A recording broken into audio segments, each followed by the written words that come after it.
Hello everyone, and welcome to this video on Spearman's rank correlation test. So this is another video on another kind of non-parametric or distribution-free test called Spearman's rank correlation test. And what we're going to see through this video is that the rank correlation test is very similar to the just linear correlation tests when you worked with Pearson's correlation coefficient, that R, or rho for the population. We're going to see that Spearman's rank correlation coefficient, which will be labeled R sub S for Spearman, named after famed statistician and scientist Charles Spearman.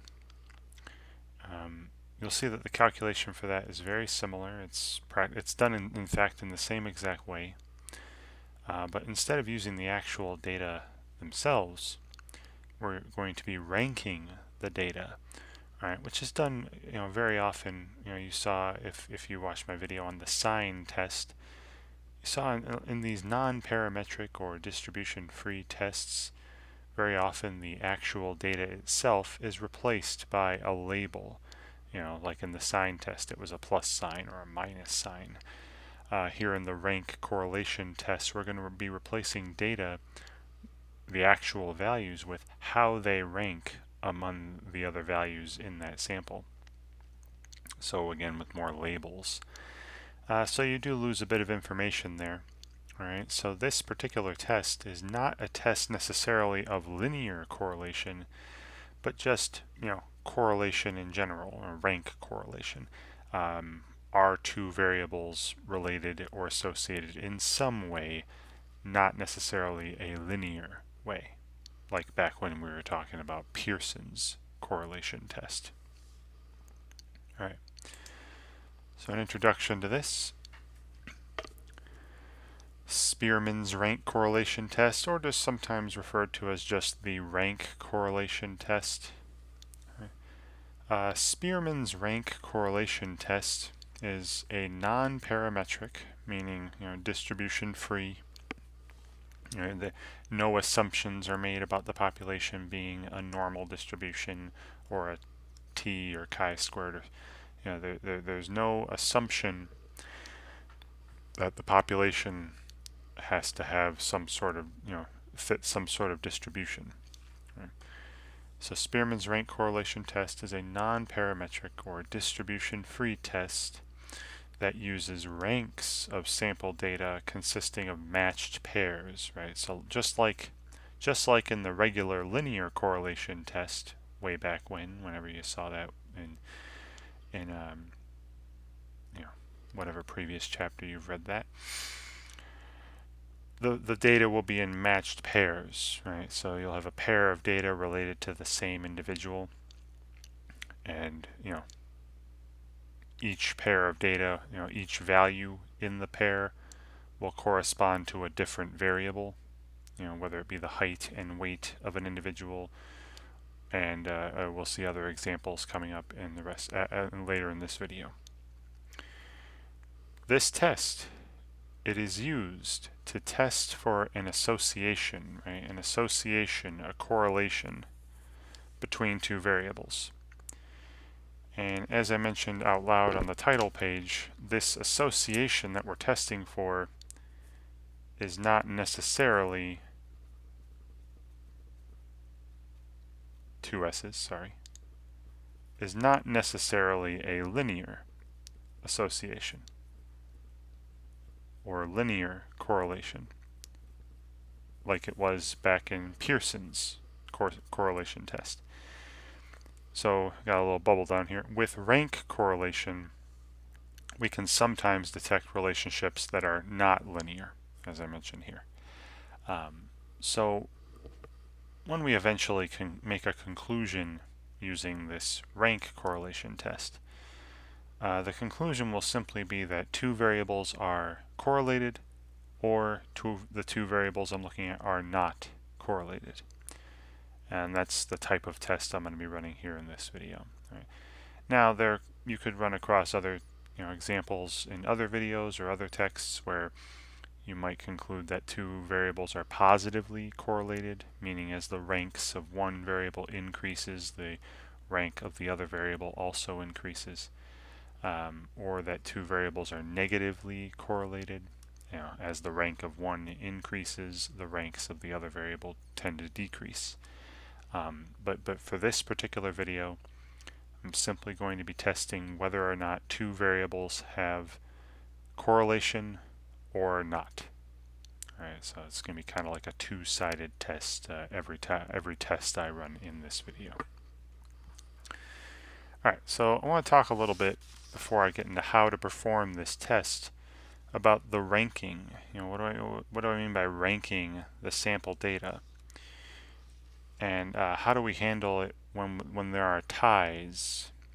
So usually I'm going to rank, and the way I'm going to rank data in this video is from least to greatest. So I will give the smallest value in a set of data the rank of 1, and then go up from there, right? The next highest, the rank of 2, and then 3, and so on.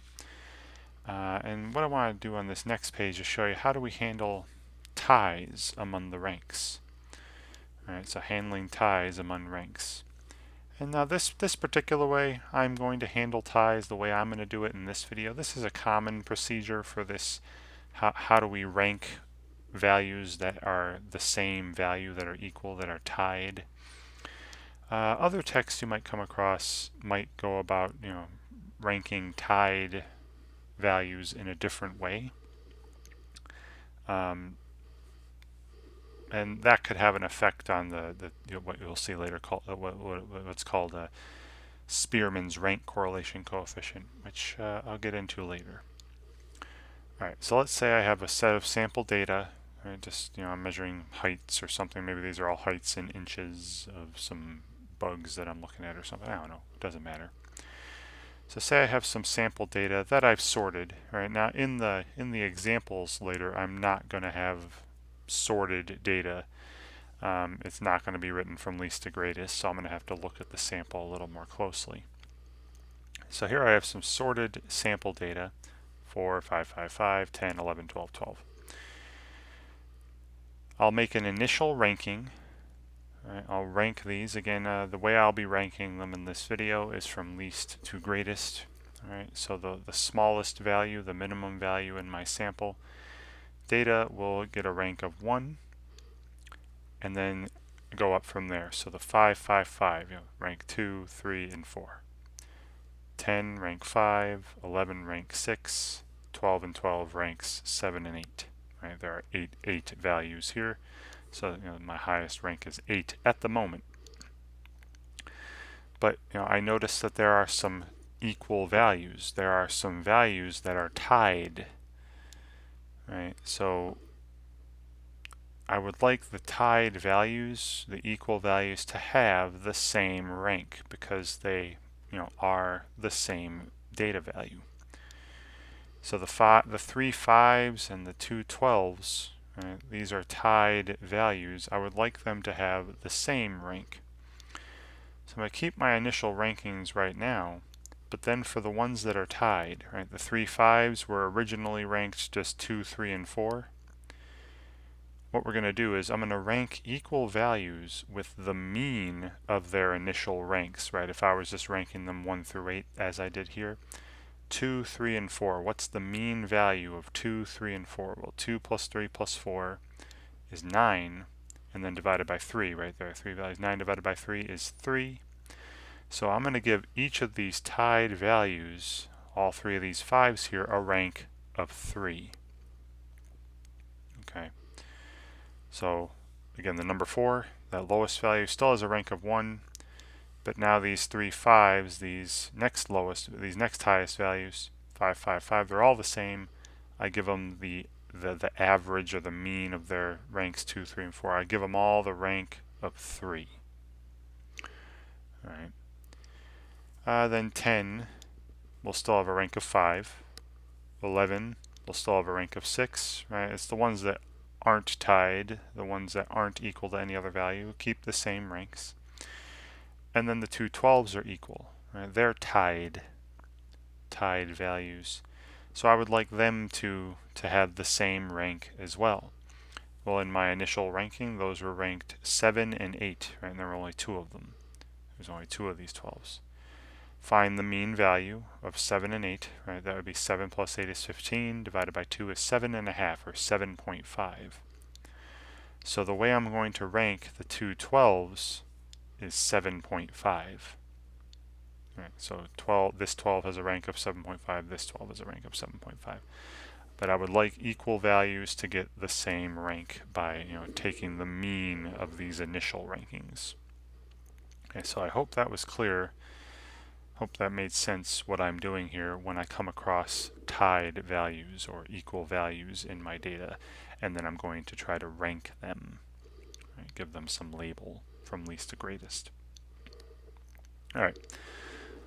So now that I have how we're going to handle ranking values, let's go through the steps of the rank correlation test, or Spearman's rank correlation test. And throughout these pages, we're going to come across some notation, and you're going to notice, hopefully, that the notation here involved in the Spearman's rank correlation test is going to be very similar to the notation used for Pearson's linear correlation test way back when. So performing the steps of the rank correlation test. Number one, as this is the first step of any hypothesis testing, establish the hypotheses, right? Establish the null at h sub 0, the null hypothesis, and alternate or alternative h sub a or h sub 1, as I've seen in some other books. Establish these hypotheses, based on a specific claim that is given. Now, as I mentioned in the beginning of the video, I'm not going to break it up. I'm not going to be doing examples where we are trying to determine if two variables have a positive correlation or a negative correlation. Right? You can probably find videos on those. Those would be like one-tailed tests.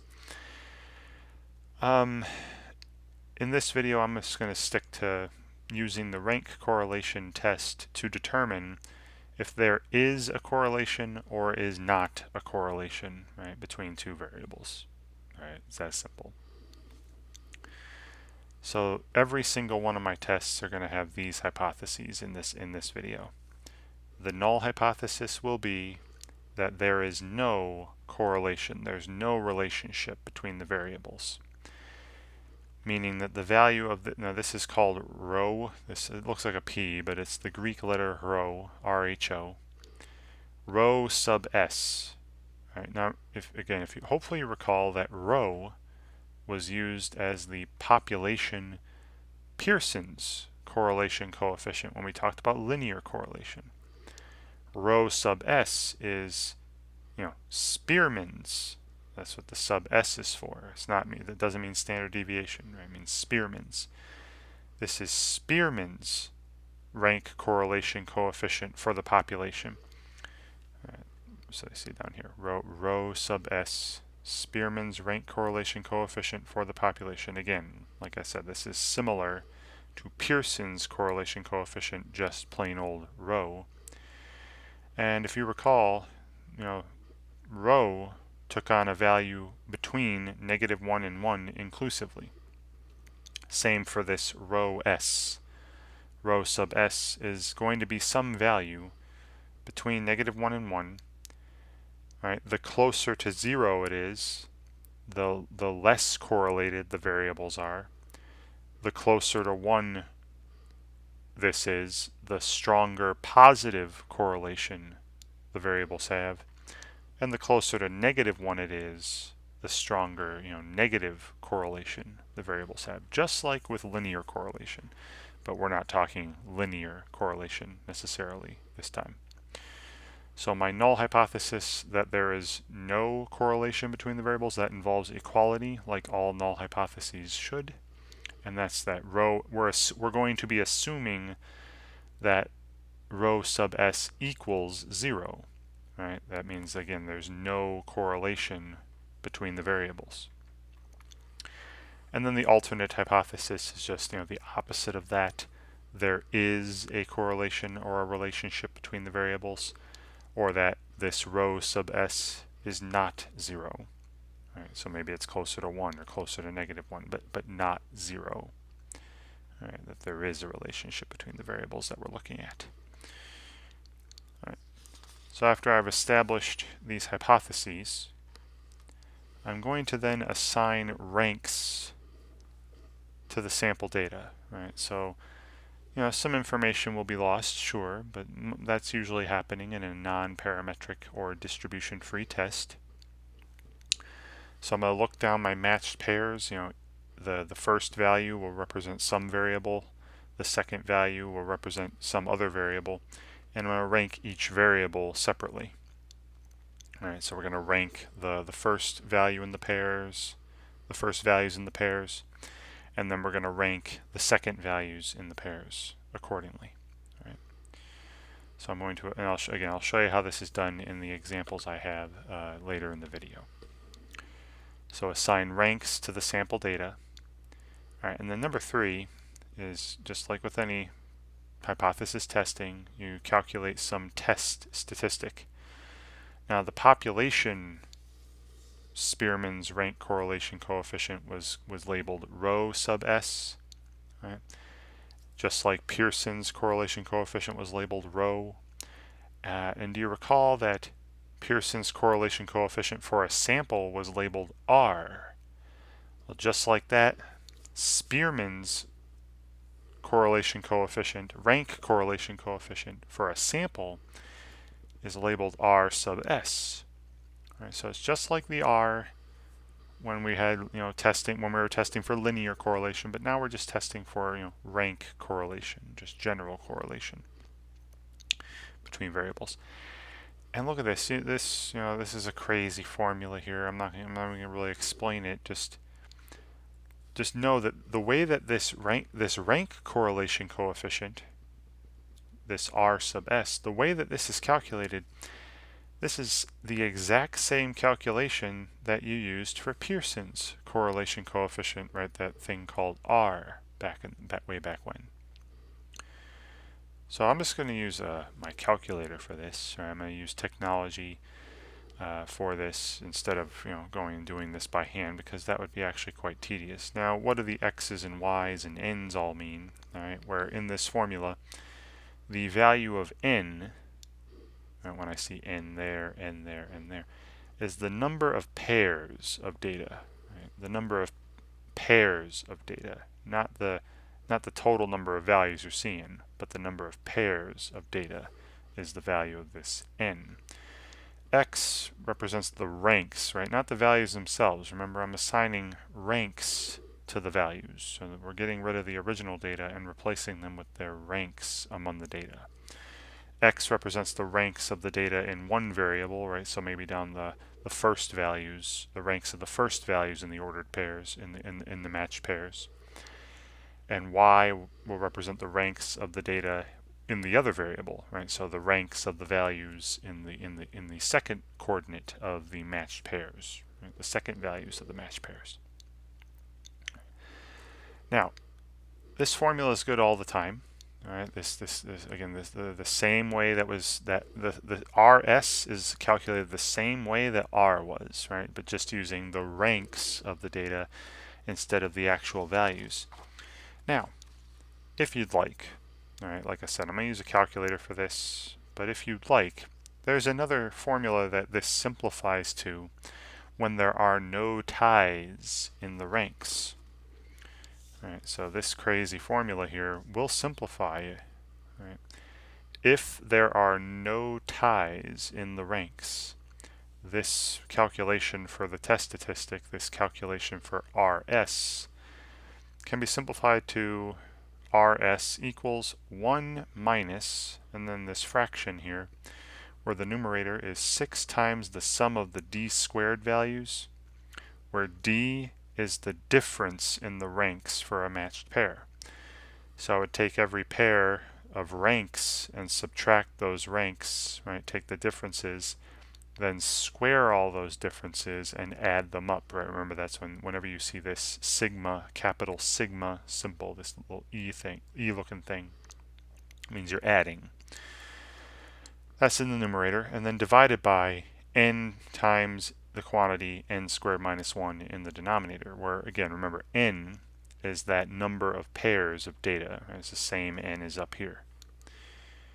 So I'll show you, we'll see an example where there are no ties in the ranks, and I'll show you that, when my calculator calculates r sub s in one way, this fancy way, and I'll calculate r sub s in this way as well and show you that they're the same, right, when there are no ties. Now, if there are ties, these two will be a little different, and I'll show you that as well. They'll be pretty close, right? The way this RS is calculated and this RS with the D formula here.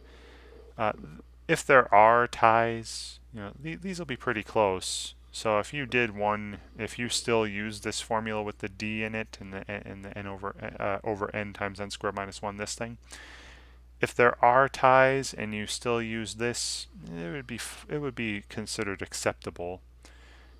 Because they are so very, very close. Like I said, you will see that in an example I have coming up. All right, so once just like every other hypothesis test, once the test statistic is calculated, this R sub s, this Spearman's rank correlation coefficient, then you're going to be finding critical values for that test statistic, right? Now, as I mentioned in this video, I am treating every test as like a two-tailed test, right? There either is a relationship or correlation or there is not. Not talking about positive or negative relationships. So I will be finding two critical values for each of these. All right, now this will depend on the size of the sample, right? How many pairs of data we are looking at. So if n, right, that number of pairs is less than or equal to 30, all right, 30, then we're going to find critical values of r sub s from a table, and I will show you the table we'll be looking at, and it's a table that should be provided to you when you get examined on this, or if you'd like to do a Google search, or whatever, search from wherever. For critical values of Spearman's rank correlation coefficient, right? This R sub s, we'll be finding critical values from a table. Now, if you have a larger sample, right? If n is greater than 30, right? There are more than 30 pairs of data. Then the critical values of R sub s are, again, 1 plus 1 minus here for these, I'm treating these as two-tailed tests. The numerator, z sub alpha over 2. Remember, alpha was our significance level of the test. Like in any test, you've seen alpha, but we're cutting it in half, right? Alpha over 2 because I'm doing two-tailed tests here. This numerator is just a critical value from the standard normal distribution, right, from your z distribution. And then divided by the square root of n minus 1. So now I'm not going to do any examples, unfortunately, in this video where I'm going to do this. I'm not going to do any examples where n is greater than 30. But just please know that if you do for some reason, because ranking more than 30 objects, ranking twice, where you're ranking the first 30 in the pairs and then the second 30 values in the pairs, that's a pretty tedious process. So maybe if I do a video in the future where I'm using Excel or Minitab or SPSS, some sort of other statistical software and not just a TI-84, maybe I'll do that in the future. But so for right now, just know that this is how you'd calculate the critical values for the R sub s if you have more than 30 pairs of data. And this z sub alpha over 2, right? Remember, this is the z-score that has an area of alpha over 2 above it in the right tail or below it in the left tail. All right. Okay. Wonderful. All right. Then, once you have your test statistic, your critical values, you make a decision about the null hypothesis, right? Do you reject the null hypothesis or fail to reject the null hypothesis? So you have these two critical values, right? One on the right, one on the left, one positive, one negative. If the test statistic is between those, right? If the test statistic falls between the critical values, right, is less than the right one and greater than the left one, less than the positive one and greater than the negative one, then you're not in one of those right tail or left tails, right? You're not in a rejection region, so you fail to reject the null hypothesis, the H sub 0. You don't reject it. Otherwise, right, if your test statistic is greater than or equal to the positive critical value, or it's less than or equal to the negative critical value, right? You're either to the far right or far left of the critical values. Otherwise, then you are in a rejection region and you reject the null hypothesis. And then, of course, at the end, state your conclusions about the claim, right? Do you have enough evidence to support the claim from this sample? Do you have enough evidence to not support the claim from this sample? All right. Great. So a lot of stuff there, But again, I'm going to go over a few examples where I'm going to take you through step by step here. Again, unfortunately, like I said, I'm not going to do an example where n will be greater than 30. So just keep this in mind, though, if you ever do come across an example like that, or perhaps even look up if you want, Spearman's rank correlation test for large samples. Perhaps someone else has a video out there regarding that, or some articles or papers on that. All right. So let me get into my first example. So we're seeing here and these all involve some sort of table, right? So the table below shows the selling prices in thousands of dollars, right? And square footage of 7 randomly selected houses, right? So again, these are matched pairs. I can't switch these numbers and leave these numbers fixed. This number, this selling price of $258,000, and this square footage of 2,730 square feet. These have to be in the same pair all the time, right? I can't just move them to somewhere else, because these two numbers here are related to one particular house, the same house. And these two numbers, $191,000 selling price and 1,860 square feet, are numbers related to the second house. And so again, I can't just move numbers around willy-nilly. Right? I have to leave pairs in line with each other because they are pairs of numbers related to the same home.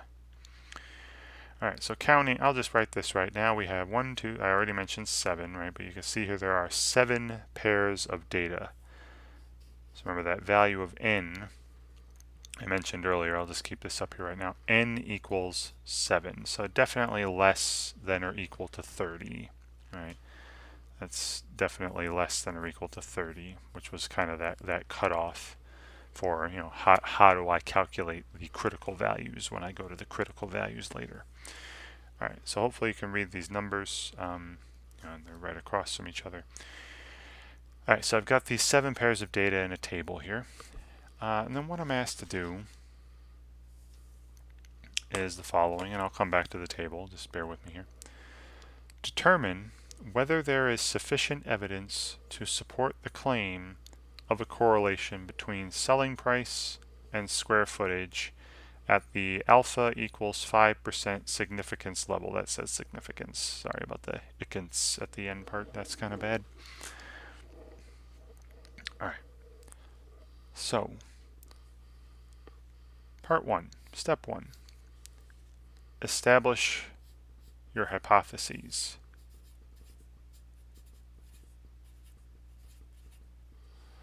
Well, remember the hypotheses are always established based on the claim. Right? Now, I already mentioned the claim here. Right? The claim is that there is a relationship or a correlation between selling price and square footage, right? There is some sort of dependence on on those two. Now, whether it be positive or negative, I'm not going to be able to tell from this, right? Again, I'm only doing a kind of a two-tailed test in this video. But the claim is, there is a correlation or some sort of relationship, some sort of dependence between selling price and square footage.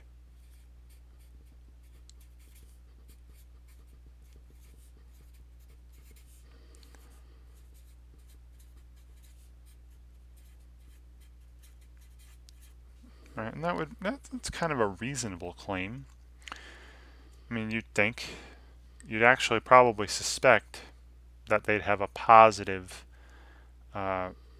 relationship. And in fact, what I'm going to do? Before I get into ranking, and you don't have to do this, but before I get into even ranking these, I'm going to go to the calculator and I'm going to enter these values as is into my calculator in some lists, and then we'll take a look at a scatter plot or a scatter diagram where these points are plotted. Alright, so recall how you do this. I'm going to go to my calculator here. I have a TI-84 Plus Silver Edition on the screen here. It's very similar to the 83 as well, if you have something like that. I go to hit the Stat button, then I want to enter lists. I go Edit, and then you have these lists, L1, L2, L3, and so on. So down list L1, I'm going to enter the prices, the selling prices in thousands. So 258, enter. And I'm going to actually pause the recording and come back when I've entered the selling prices down list L1 and the square footages down list L2, right? In the same order, right? Again, you can't mix these up. They are matched pairs. All right, so I'll be right back. Okay, and we're back, and I've entered, again, all the selling prices in thousands down list L1, all of these square footages down list L2. Alright, now what I would like to do is make a scatter diagram or a scatter plot and see if we can see a relationship between these or not. We might not be able to tell anything from a scatter plot. There are only 7 points here, 7 pairs. Now to do that, remember there was above the y equals button there said stat plot. Alright, so second y equals, I go to stat plot, plot 1, just enter there, turn it on, and then down where it says type, the very first one where it's flashing at with all the dots on it, that's a scatter plot. Keep that X list, right, the list of values that'll be represented, by the X-axis, the horizontal axis. I'll have that be L1, right? My selling prices. Leave it as L1. Y list, I already have that. That's L2, that list 2 that I made with the square footages. Keep that. And then the mark thing is just how do you want the points to show up. All right, so I'll just leave it like that. And then now obviously, if I go to graph right now, nothing's going to come up. All right, because right now when you first hit graph, the values on the x-axis are from -10 to +10. The values on the y-axis are from -10 to +10. That's the standard window. But you notice my values that I entered for list 1 and list 2 are not, between -10 and +10. So I could go to the window button and change the window up so these selling prices are my x values show up, and set up the y-axis too so my square footages show up. But a very quick way to get your statistical graphs to show up on your calculator is you go to the zoom button, and if you scroll up or down, maybe I should have scrolled down, number 9, or just hit the number 9, you see zoom stat. This will actually change the window so that any statistical plot you have, like we have stat plot number 1 that I put up earlier, it turned on, will show up, right? And you can see how the window changes, right? Window, look at how they change the window up, the X-min and X-max, Y-min and Y-max, so all my selling prices are accounted for and are in that range, and all my square footages are in this range. Alright, so looking at these, maybe I would say, again, these don't really, now back when you use the actual data, remember when we used the actual values like I am here, we were trying to test if the variables had a strong linear relationship. Do these points look like they're forming a straight line or close to it? Not really. I mean, sure, they seem to be tending upwards. These two are low down here, and then I got 3 here, and then 2 up here. Maybe they're tending upwards. Maybe I could say there's some sort of weak, I'm saying weak because, the points don't really tend toward forming a straight line. But maybe there's some sort of weak positive relationship here. Okay, but, I can't really say all that much. But that's not the important thing in this particular video. When we do rank correlation, right, we're just trying to say, hey, is there a relationship, not necessarily a linear relationship, is there a relationship between selling price and square footage based on how they're ranked, based on how they're related to other values in the sample. All right, so that's where step 2's coming in. All right. Well, okay, not step 2 yet. I want to get to my hypotheses. All right. Sorry, didn't set up my hypotheses yet. So we have the claim. The claim is there is a relationship between the selling price and square footage. Or, remember that symbol I put up way earlier in the video, that rho sub S, right? That the Spearman's rank correlation coefficient for the population is not 0. Right? Because if it were 0, just like rho, if it were 0, that would mean no relationship. Right? So we're saying that it's probably closer to +1 or closer to -1 in this claim. Now, notice that this claim does not involve equality. Right? It involves is not equal to, but it doesn't involve equals, right? Greater than or equal to, less than or equal to, or equal to. So it does not involve equality, right? One of these 3 symbols, right, where there's some equality mentioned. So that means that this will be the alternate hypothesis, HA or H1. Okay, so my hypotheses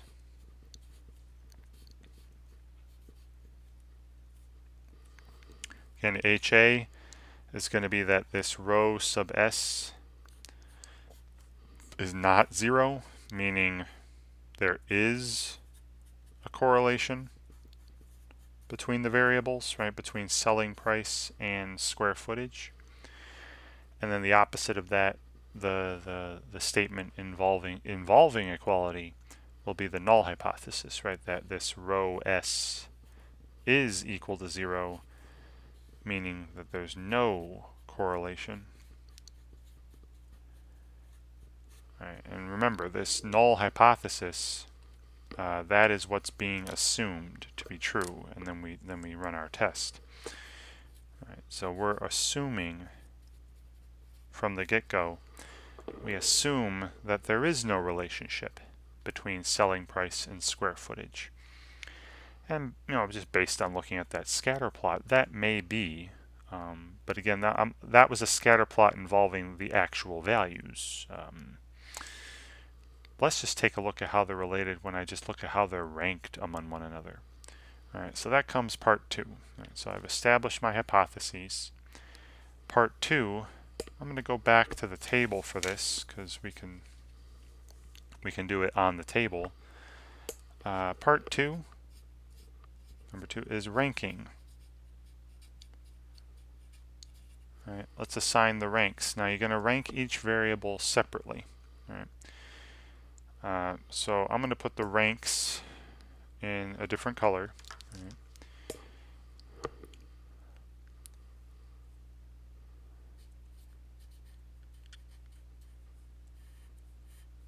So I'll have the rank of the selling prices be in this like pinkish color, and the ranks of the square footages be in this like, well, you probably can't tell what that is. It's like a teal color. All right. Now you could, sort these out. In fact, let me go back to now again, there's not that many, so I can easily tell you what the smallest value is and what the highest value is. But if there were larger numbers of values, if I go back to my calculator, let's get out of this graph here. So you remember how these selling prices were in list 1.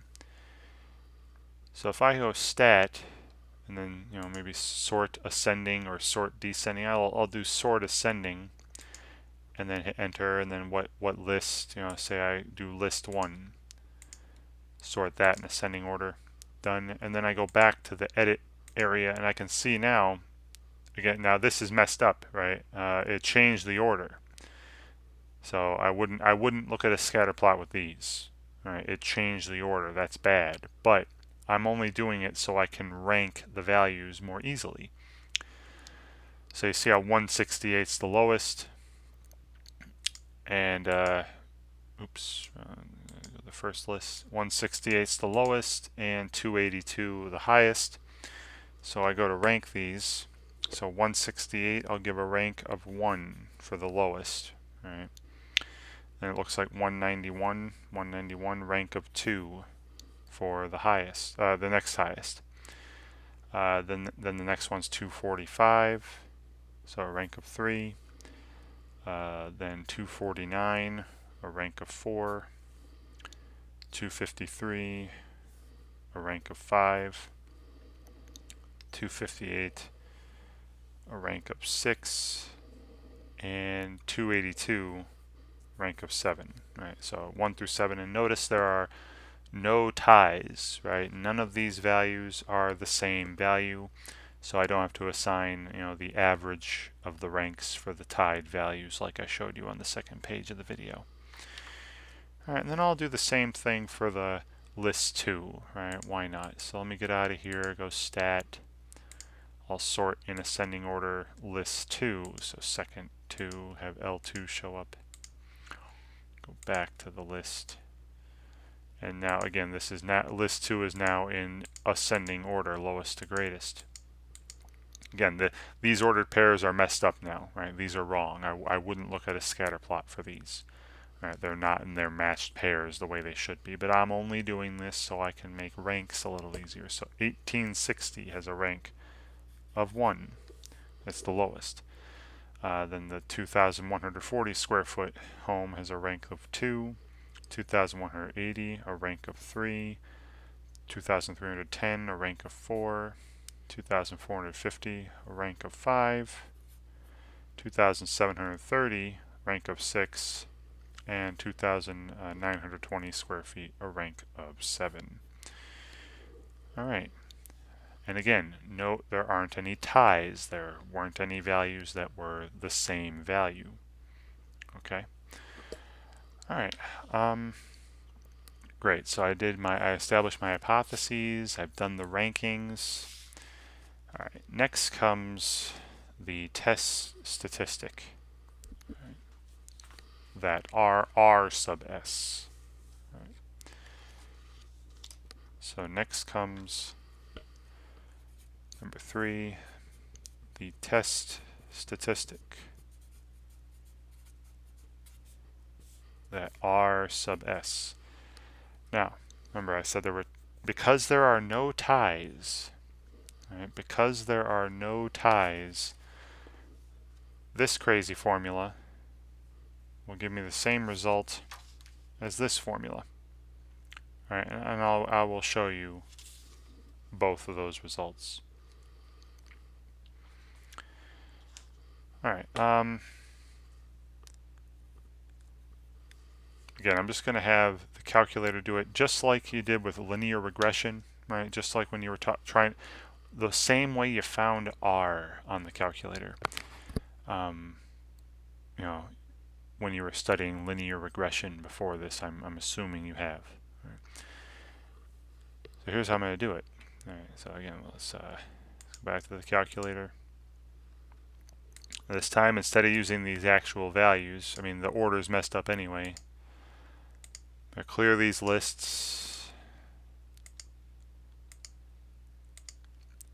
and now instead of working with the actual values, these actual selling prices and actual square footage, I'm going to work with the rankings of these homes, with the the rankings of the selling prices and the rankings of the square footage. All right, so again, I'm going to pause it and I'm going to enter these values. All right, I'm going to enter these rankings for the selling prices down list 1 again, L1. I'm going to enter the rankings for the square footages down list 2. All right, be right back. Okay, so I've entered the rankings. Right? So again, down list 1, the rankings for the selling prices of the homes, and then down list 2, the rankings for the square footage of the homes in the correct orders, right, where the matched pairs are lining up. All right, let me go back to the top of the list actually, so you can see at the tops are both 6 and 6 and 2 then 1, right? The same orders I got them here on the page. Now, if you'd like, instead, how I looked at a scatter plot, involving the actual values before, and they didn't look too close to forming a line or having any particular relationship. Let's take a look at the scatter plot with just these numbers involving the ranks. So I'm going to go zoom and hit number 9 for stat plot, and look, it changes the window. Now you see it's a totally different graph because now these numbers are being used instead of the actual data.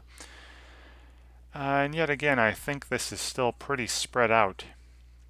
It doesn't really form a particular pattern in my eye. We might determine that the relationship is weak, but there still is one. But I don't know. Based on the look of this, yeah, it's tending upward, but these 5 are pretty spread out and not really forming any particular not really close to forming a pattern that I'm seeing. They're not close to a line. They're not close to some curve. Right? Again, we're not when we do rank correlation, we're not necessarily looking for a line to form, but just any shape, really, any pattern. I'm not really seeing a pattern here. So I'm going to guess that we're going to probably conclude that there isn't a relationship between these variables. All right, we'll see. All right, so get out of here. And I'm going to calculate this R sub S. Now again, it's the same way you calculated R back in linear regression. All right, it's the same calculation, only with these rank numbers.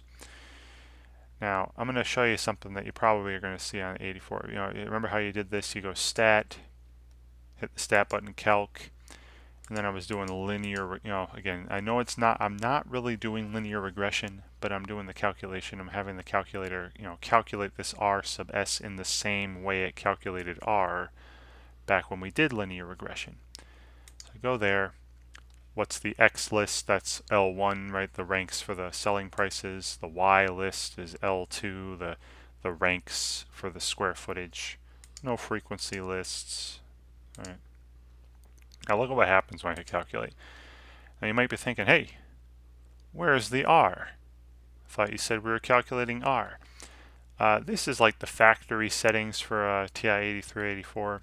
If you'd like to have R, the correlation coefficient actually show up, you have to turn diagnostics on. So let me show you how to do that really quickly.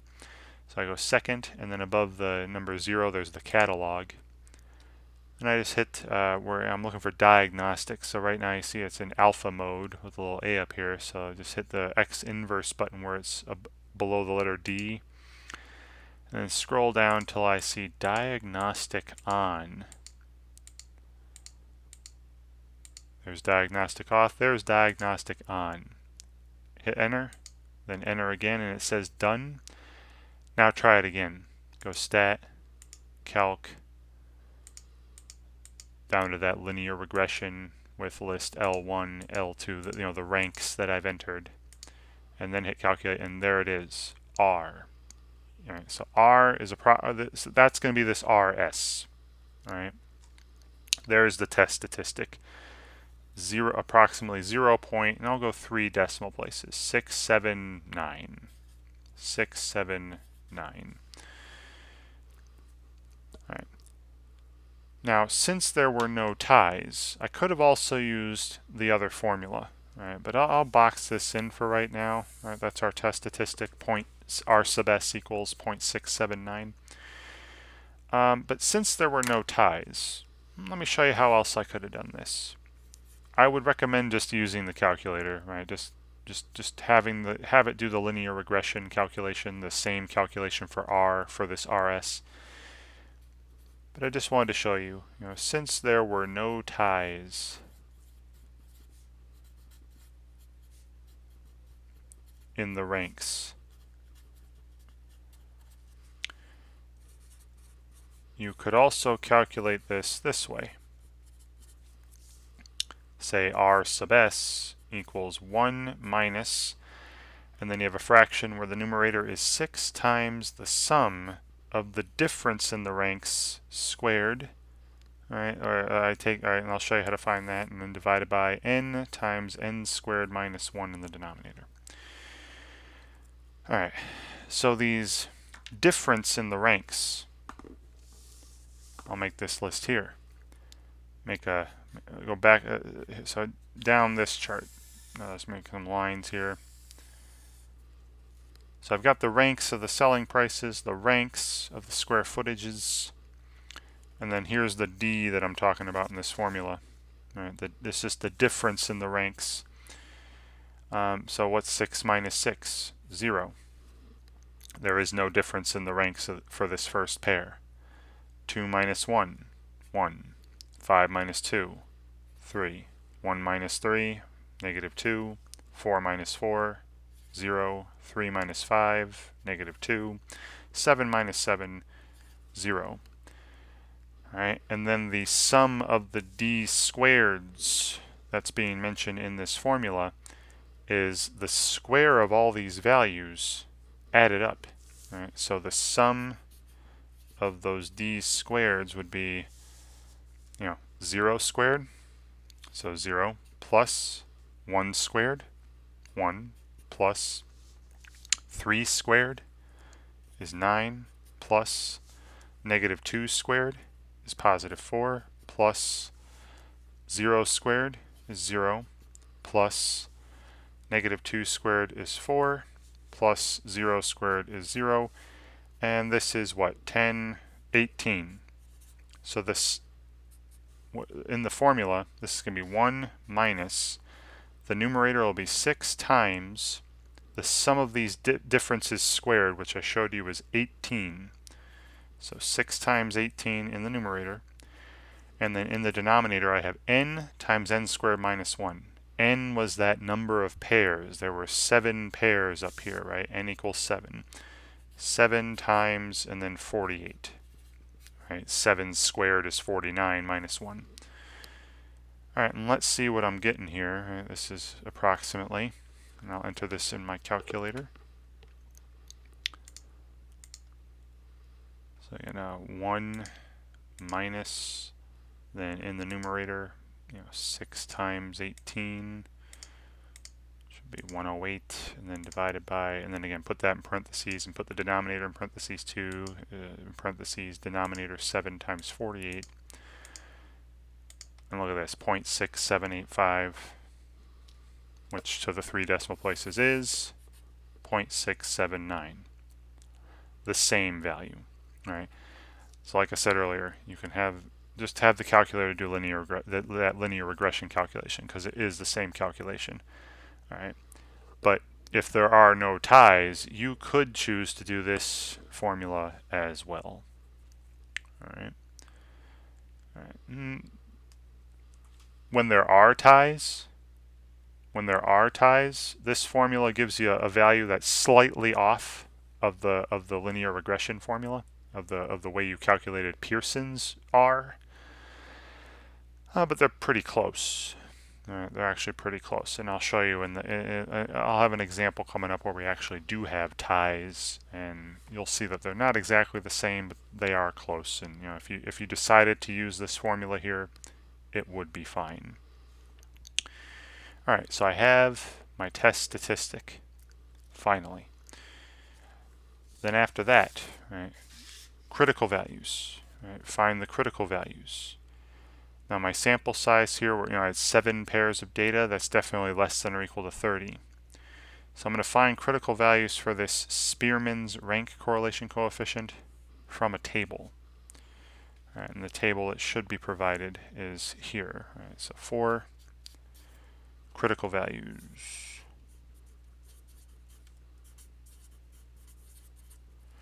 All right, so let me show you the table involved. Now this is provided in the practice final exam for the statistics course at the particular place I teach. You see at the top of the table, critical values of Spearman's rank correlation coefficient R sub S. And if you're not seeing this anywhere, just do a search for critical values of Spearman's rank correlation coefficient, and you should get a table similar to this. Now this is particularly only for these two-tailed tests. Right, I'm only testing the fact that I'm only testing that there is or is not a correlation or a relationship between the variables. If you want to test for positive relationship, negative relationship, that would involve one-tailed testing, and you'd be looking at a different table than this, but it would be still similar in a lot of aspects. All right, now I mentioned that we were doing a test with alpha equal to 0.05. All right, let me go back to the page and write down the notice for this table. I just need the value of n and the value of alpha, right, the significance level.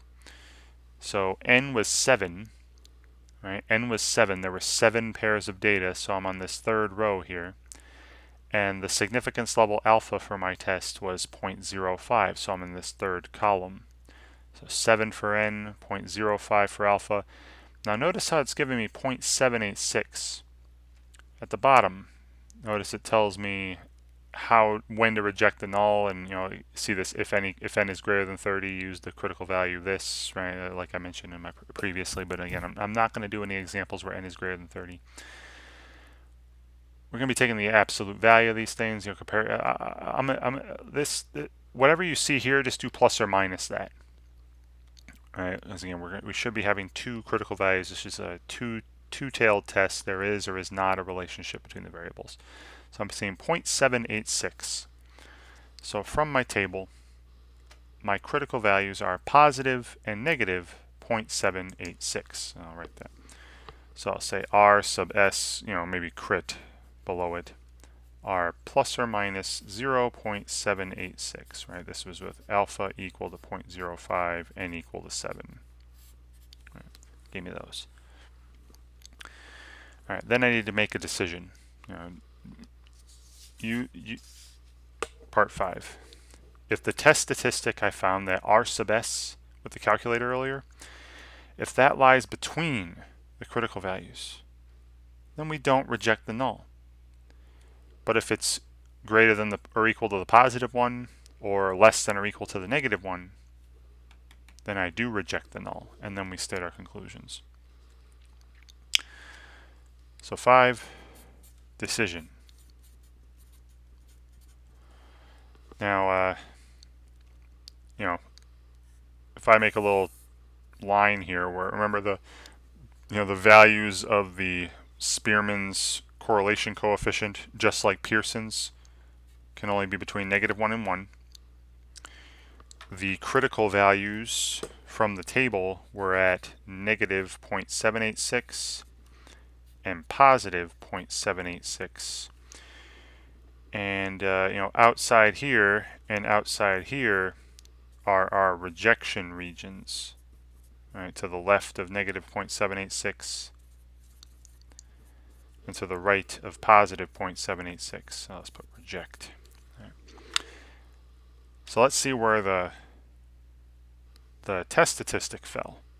Now our test statistic we saw up here earlier was 0.679. 0.679. Where is that? That'd be like here. It's positive, so it's definitely to the right of 0. 0.679. Here was our test statistic, test stat.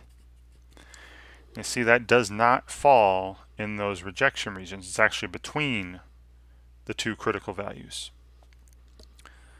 So we would not reject the null hypothesis, right? And we would say that we fail to reject the null hypothesis. Right. And once we've made our decision about whether or not to reject the null hypothesis, then we state our conclusion, right? Based on how the claim that was being worded. So after the decision about the null hypothesis, the conclusion. Now go back to how the hypotheses were worded. All right, here were the hypotheses. The claim was, that there is a correlation between selling price and square footage. That would be that rho sub s is not equal to 0. That's the alternate hypothesis. Right? So the claim is represented by the alternate hypothesis, and we chose to not reject the null hypothesis. Right? So this, we're keeping this.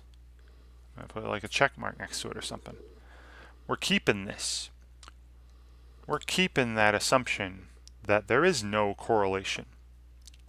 We're not rejecting that. So that means we're not supporting the alternate. We're not supporting the claim. So the way that I would word this is there is not sufficient evidence,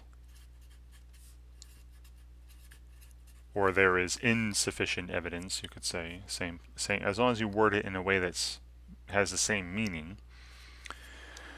There is not sufficient evidence to support the claim that there is a correlation between selling price and square footage, or to support the claim of a correlation between selling price and square footage.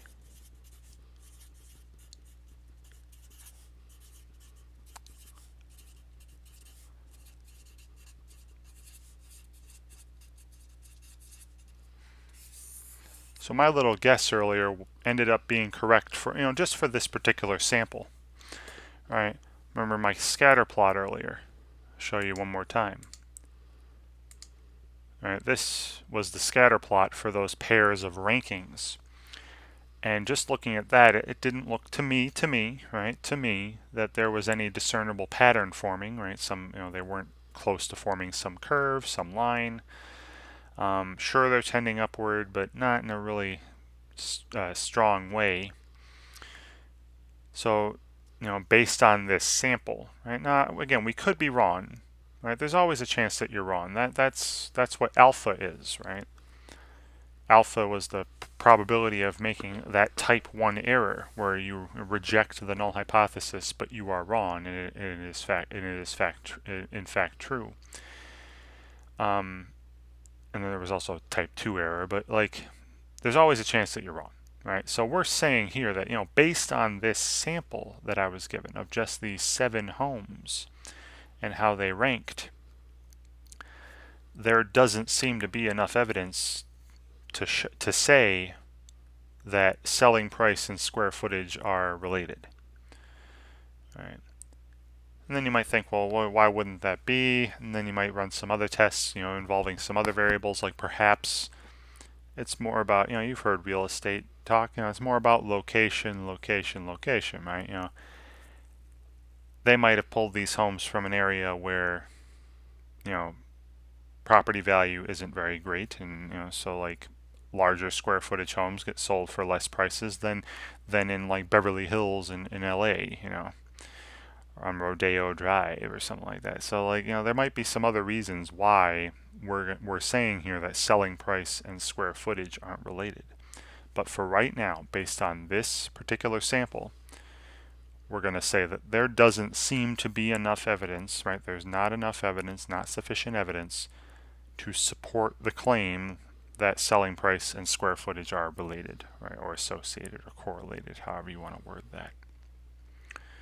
Okay, all right, a lot of stuff, right? A lot of stuff. Every test is. Every hypothesis test has lots of steps, right? Establishing your hypotheses.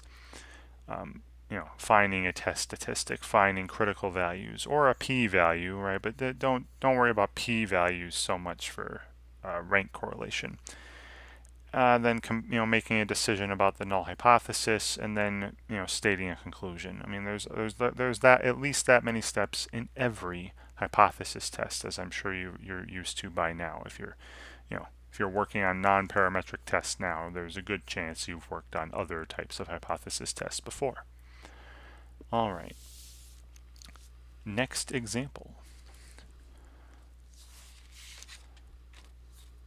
So it's another table. Again, I'm not doing any ones where there's more than 30, right? If you want to look for large sample rank correlation tests, please be my guest. But I'm going to stick to ones where there's just very few, so I don't have a lot to enter. Right? And those, anyway, samples where there's greater than 30 pairs would be a lot easier to do in Excel or Minitab or Google Sheets or something, and not on the TI-84, 83. All right, so here, the table below shows the number of wins and the total number of runs scored for the season by 8 Major League Baseball teams during the 2008 season. All right, so just reading the table here, so the Chicago Cubs won 97 games that year and scored a total of 855 runs in that season. All right, and we're talking the regular season, not playoffs, if any of these teams made the playoffs. The New York Metropolitans, right? The Mets won 89 games and had a total of 799 runs, and so on. I've got the Phillies, Cardinals, Marlins, Braves, Brewers, and Rockies here. Okay. All right. So it's the same question, right? We're given the same instruction here. Determine whether there is sufficient evidence to support the claim of a correlation between wins and runs scored at the 1%, right? Alpha is 1% this time, significance level. So is there a relationship, is there an association between the number of wins a team has and the number of runs that they score? Now again, that's another thing where at first thought you might think, yeah, there should be, right? You would think that the more runs that they score, the greater number of wins that they would have, right? You'd think there'd be a nice positive relationship. And that may be true, right? But we'll see what this sample says to us. And again, more thinking about that, well, what if a team has really, really, really good pitching and defense, and they don't have a great offense, but they have great enough pitching and defense to where they're still winning a lot of games without scoring a lot of runs. So things, teams like that might be involved in this, where that might throw off our original thinking that the more runs scored will correlate to more wins. Well, we'll see. We'll see what this sample gives to us. All right, so first, the hypotheses, right, as always. Now, as I mentioned for the examples I'm doing in this video, the hypotheses will be the same, and the claim is that there is a relationship, right? So that's going to be that rho sub s is not 0, and that's in the alternate hypothesis, right? That rho sub s is not 0, or that there is a relationship, there is a correlation between wins and runs scored. And like I said, this is the claim being stated in the problem. And of course, as always, the alternate and null hypotheses should be negations or opposites. The null hypothesis involves equality. It's that rho sub s equal. Oop, I put is not equal. Sorry, rho sub s equals 0.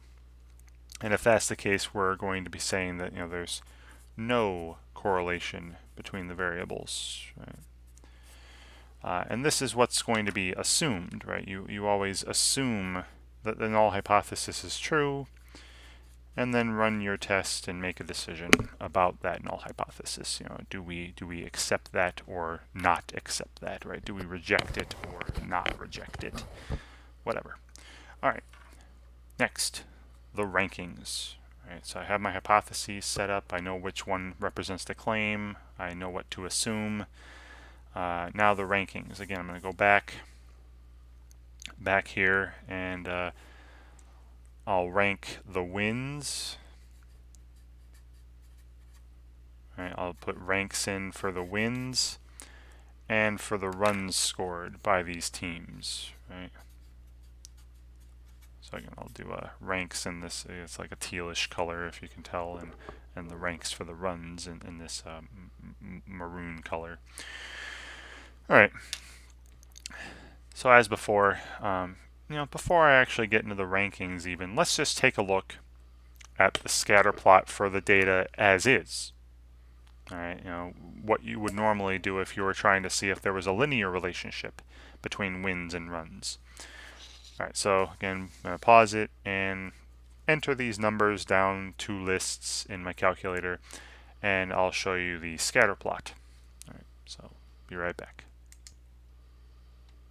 All right, I'm back here, and like I said, I entered the wins down column L1, the runs down column L2 again in my calculator, and came up with a scatter plot, and here it is. Now again, looking at this scatter plot, these are closer than the last example to forming a kind of a line, or maybe even a curve that's curving upward. But these are definitely closer to forming a line, in my opinion, than the last example. Now I don't have the calculation of R for these values, and I'm not going to, right? We're going to do it for the ranks instead, right? The rank correlation coefficient instead of the linear correlation coefficient. Yeah, so just looking at these, we get a rough idea. Hey, perhaps there's a nice positive, it looks like a positive relationship between the variables, between the runs scored and wins. There's this one dot down here in the lower right, that, let me turn this back on. Right, there's this one dot where, they kind of break the mold, where it looks like they scored, they had a lot more wins but didn't score as many runs. Maybe they're that team that has the good defense and the good pitching. But okay, but that, again, we're not worried about this just for this problem, though. We are just going to talk about the rankings of the numbers and not the actual numbers themselves, right? Is there a rank correlation between the variables, right? Are they related in some way, not necessarily a linear way? All right, so I'm going to do that again, where I'm going to pause it one more time, and I'm going to enter I'll enter the ranks of these variables, right? The ranks of the wins and the runs. So I'll be right back again. All right, so I've ranked the wins, right? The lowest was the Braves at 72, give them a rank of 1. Then the Rockies with 2, Marlins 3, Cardinals 4, Mets 5, Brewers 6, Phillies 7, and Cubs 8, right? With the most wins. And there were no ties, right? None of these numbers are the same, no ties. The runs looked like it was in ascending order going up. 70-47 was the lowest, up to 855 was the highest. So it's 1, 2, 3, 4, 5, 6, 7, 8. But these are tied, right? 799 and 799. So 1, 2, 3, 4, 5. Normally it would be 6 and 7, but I took the mean. Right, 6 and 7, the average of those is 6.5, right? So I replaced 6 and 7 with 6.5 because I would like tied values to have the same rank, right? Because they are the same number. Okay, so one more time, I'm going to pause it, and I'm going to enter the ranks this time. All right, so the ranks say down list 1, and the ranks down list 2, the ranks of the wins and the runs down list 1 and list 2. All right, so again, I'm pausing it. It'll be back in a flash. All right, so I've entered now down list 1 the ranks for the wins of the teams, down list 2 the rankings of the runs scored. Let me show you the scatter plot this time. All right. Again, not looking bad. It looks like there is a nice little upward trend here. Now again, there's only 8 ordered pairs, right? The value of n is 8. Maybe I'll put that at the top here. N equals 8. And we have alpha equal to 0.01, right? I mentioned that the significance level this time is 1%. So for that small a sample, just because I'm seeing like, there's a trend, because it's such a small sample, they still might, we still might conclude that there's not. But I'm going to say that it looks like there's a nice relationship. Seems to be a relationship between wins and runs scored. All right, so let's get out of here and calculate now the test statistic. All right, so back to the page. So now the test stat, this was, I think, step 3.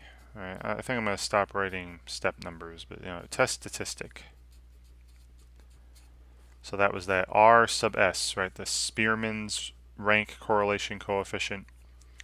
Again, you can have this be calculated the same way as the linear correlation coefficient, when you use the actual numbers instead of the ranks.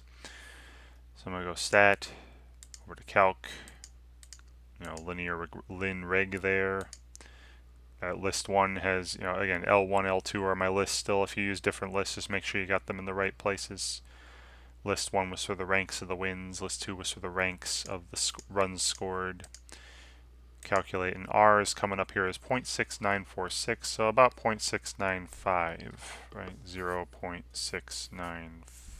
Right. Now, since there were ties, right? There were ties in the ranks. We saw that there were ties in the ranks for the runs scored. Since there were ties in the ranks, this formula that I gave you before, 1 minus 6 times the sum of those differences squared divided by n times n squared minus 1, will be a little off, but not that much. Will be different than the correlation than the original calculation, but barely. In fact, it's so close that very often in some texts they'll say, hey, just use this all the time. Just use this all the time, and that's totally valid as well, all right, for the test statistic for a rank correlation. But let me just show you, all right, how we would do this. Now I'm going to do it on the calculator this time. So remember, for my differences, I go to the list here. See, there's the ranks of the wins, the ranks of the runs scored. I can go to list 3, go up to where it says L3, hit enter, and enter a little formula where I do in parentheses, I take the values from list 1, I subtract the values from list 2. So that's the differences in the ranks, and then those are getting squared. All right, so there's all the differences in the ranks squared. And then I'm going to add those up. All right. Well, let me just enter the formula now. All right, so I'm going to have 1 minus, and then in the numerator of this fraction, 6 times the sum. Now, if you want to take the sum of a list, right, I want to take the sum of that list L3 with all those differences squared. Go second, and then above stat it says list, and then over to where it says math, and then you see you could just hit the number 5. I want to have the sum of list 3, right? Second 3. So there's 6 times the sum of those differences squared in the numerator, close parentheses on that, divided by, and then the denominator has n times n squared minus 1. Well, n is 8, right? So it's 8 times 63, right? 8 times 64 minus 1, is 8 squared minus 1. So I'll have 8 times 63 in the denominator there. And look what comes back, right? 0.696, right? This formula is approximately 0.696. See, very, very close. Very close. I mean, if you just took the first 2 decimal places, they're the same, 0.69. So like I said, in some textbooks, very often they'll say, hey, just use this formula for the test statistic, and that'll be equally valid. But I'm going to stick with the original calculation, 0.695, right, as my test statistic, and just have the calculator do it. And it's a lot faster too to get that original calculation just using the same procedure you did for the linear correlation coefficient, right, back when you were finding R. That's the same for RS. All right, now for the critical values. Right, for the critical values, same stuff. I'll put step numbers, why not?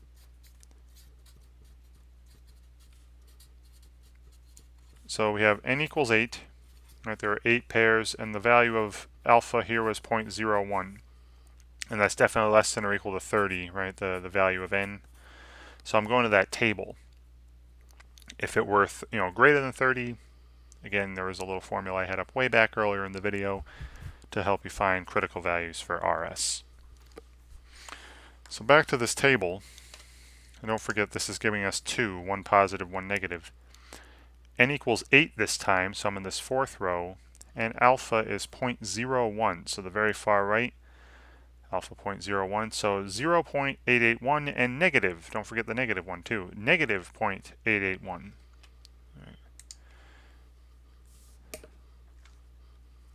So I'll make a little chart like I did earlier, a little number line. Here's -1, the lowest the correlation coefficient can get. The highest it can get is +1, the rank correlation coefficient. Here's, say, 0. The critical values are, according to that chart, positive 0.881 and negative 0.881. All right, so there they are, critical values from the chart. And then where did our test statistic fall? 0.695. It's between them. All right. There's our test stat. So the decision I would make about the null hypothesis is that again, because the test statistic falls between the critical values, just like the first example, I again would fail to reject the null hypothesis. Do not reject it. So if you look back at how the hypotheses were labeled, right, that's up here, we're sticking with this and not sticking with, and not supporting the alternate. Right, we're not rejecting the null, we're not supporting the alternate, and the alternate was the claim again. So yet again, in the second sample in a row, we're not supporting the claim that there is a correlation between the variables. All right. So yeah, my scatter plot, in the scatter plot, it looked like there might be a relationship, but based on some hard numbers here, we're not going to say that they have a relationship just yet. Maybe you'll have to take a larger sample than just 8 teams to determine whether or not there truly is a relationship between wins and runs scored. But for right now, for this particular sample I had of these 8 teams, I'm going to conclude that there isn't a correlation between the variables. Right? So my conclusion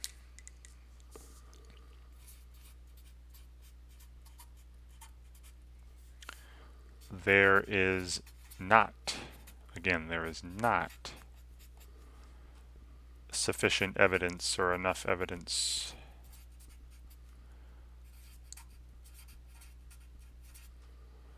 to support the claim of a correlation between wins and runs scored.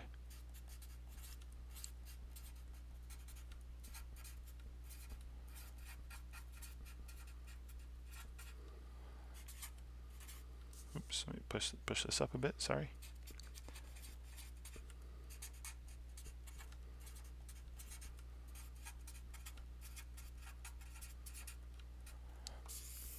All right, so again, just based on this sample alone, this very small sample, right? There's only 8 teams out of the 30 teams in Major League Baseball.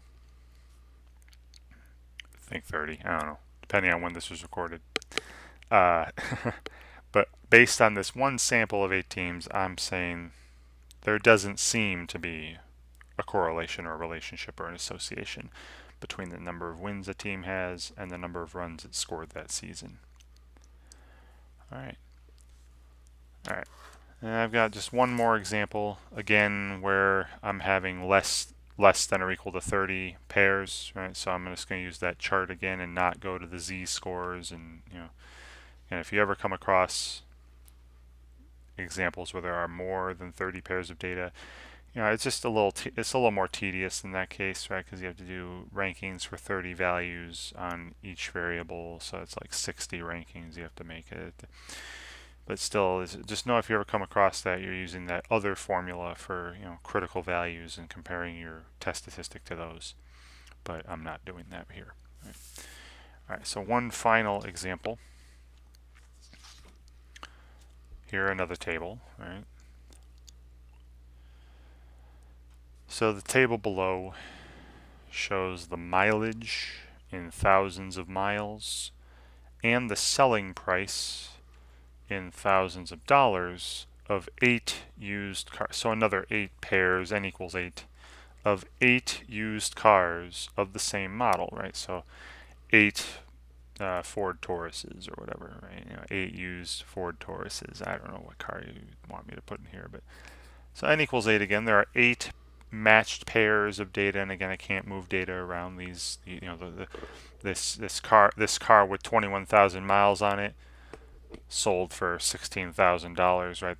Those numbers have to stay across from each other because they were related to that one car, and I can't move them, right? Just be aware of that again. All right. So the hypotheses. Oh yeah, sorry. The instructions are, as before, as with all the other ones, determine whether there is sufficient evidence to support the claim of a correlation, right? So one more time, the claim is that there is a relationship between mileage and selling price. Which again, you would think, yeah, sure, there's got to be, right? The more mileage a car has on it, you'd think it would sell for lower, right? You'd think there'd be a negative correlation between those two. The larger the mileage, the lower the price. We're going to do this at alpha equals 5%, right? A 5% significance level this time. All right, so same stuff, the hypotheses. All right, we know the claim.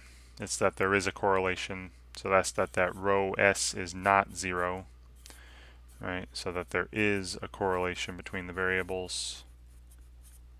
All right, this is the claim.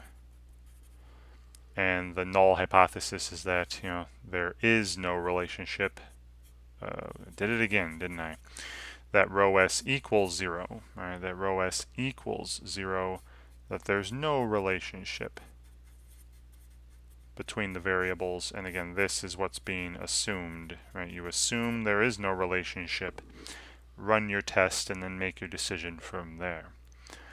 Okay. Now I'm going to do the rankings. All right, I'm going to do the rankings. So go back to the chart here. Again, I'll rank the mileages in this one color and rank the selling prices. Sorry, this says rank on the side there. Sorry about that. All right, so And I'll do this right here. Like what's the lowest of the mileages? Looks like 21, right? So that's a 1. And then the next lowest. And what I'm going to do right now is just pause it and fill in these rankings and come back. Okay, so I've done the rankings, and it was a little trick there. There was this 76,000 mile car that sold for $7,000 at the bottom there. So I went 1, 2, 3, 4, 5, 6. Oops, I wrote 7, 8, but it's 84 is more. They tricked me in the last two, right? So the highest one is 84,000. That should have a rank of 8 of these 8 pairs, and then 7. And there's no ties. Right? None of these mileages are the same. Same from the selling prices. The $7,000 is the lowest, so that got a 1. Then 8,000 was the next highest.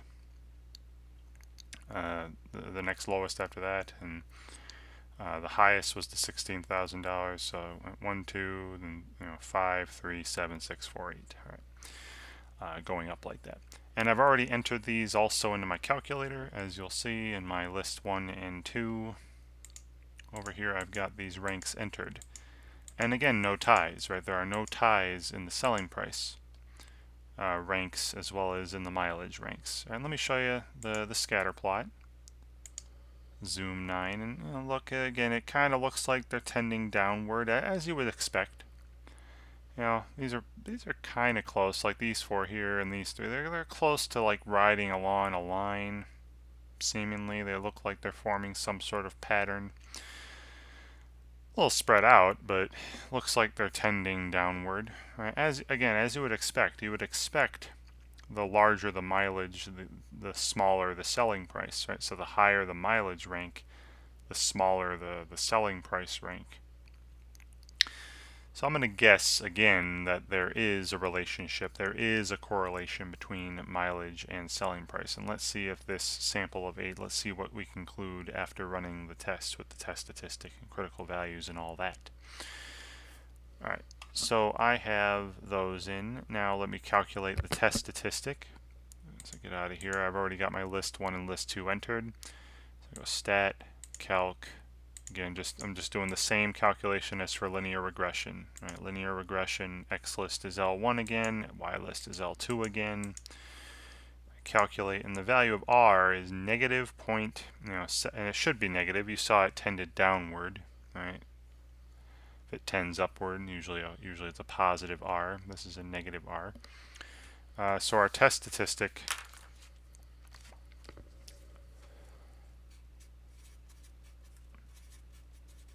this r sub s, right, the Spearman's rank correlation coefficient, is approximately negative 0.7. Let's go 762.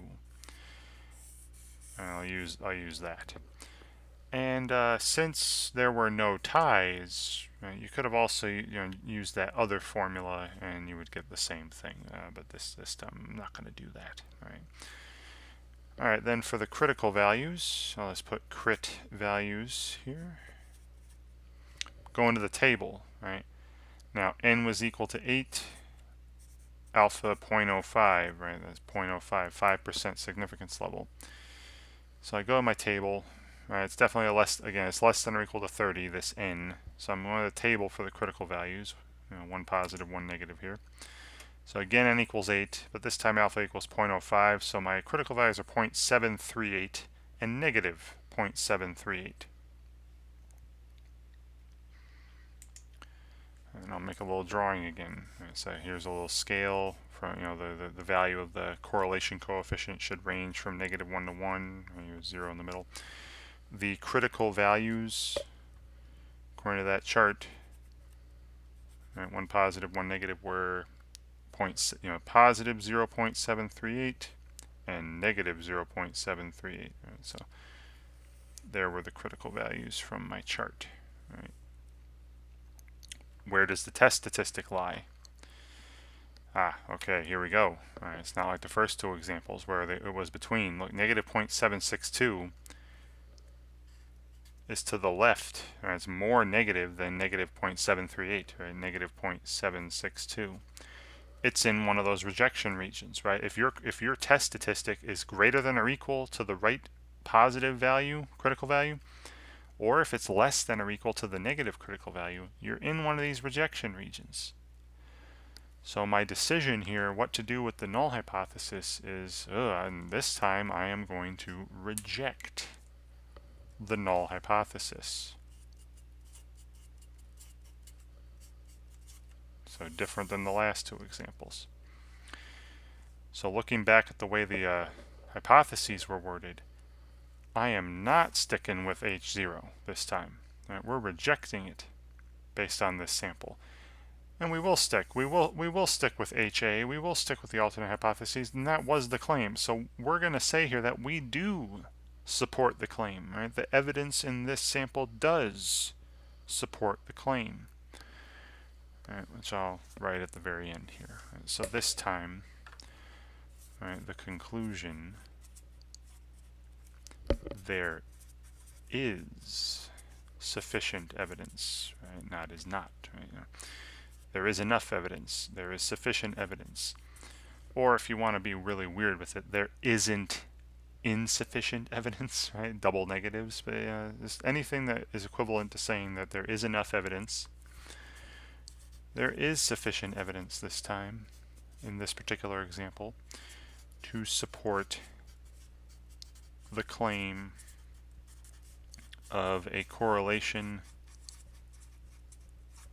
between mileage and selling price, as we expected, right? I expected that from the beginning of the problem. I expected it looking at the scatter plot, right? I expected it looked like there was some sort of relationship going on between these two variables, some sort of pattern between what did I say, mileage, right? Mileage and selling price. All right, so that's it. All right, got 3 examples there for you on using the Spearman's rank correlation test to test whether or not there is a correlation. Again, not necessarily linear, just any kind of correlation, a rank correlation between 2 variables, where you're not using the values themselves, right, but the ranks of those values. How do those values in the matched pairs rank among their peers, among the sample?